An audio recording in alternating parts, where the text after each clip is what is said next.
Hi, welcome back to the series of Business Studies Chapter 5 Organizing. In this video, we are learning about decentralization.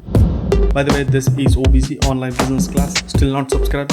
Then consider decentralization. Decentralization means that's a delegation of authority throughout all levels of organization, or decision-making authorities is shared with the lower levels and accordingly placed near to the place of action. That helps to speed up a process. In the other word, decision-making authority is placed down the chain of a command.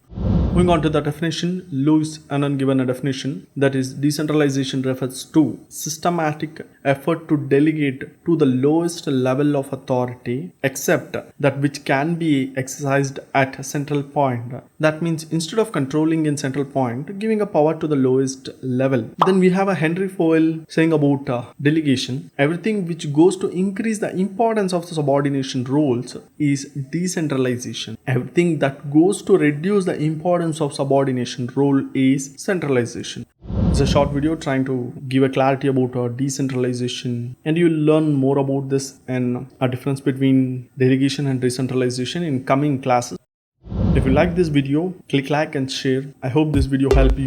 Click here to watch the next series, which is on importance of decentralization. Support us by subscribing. Thank you for tuning in. See you in the next series.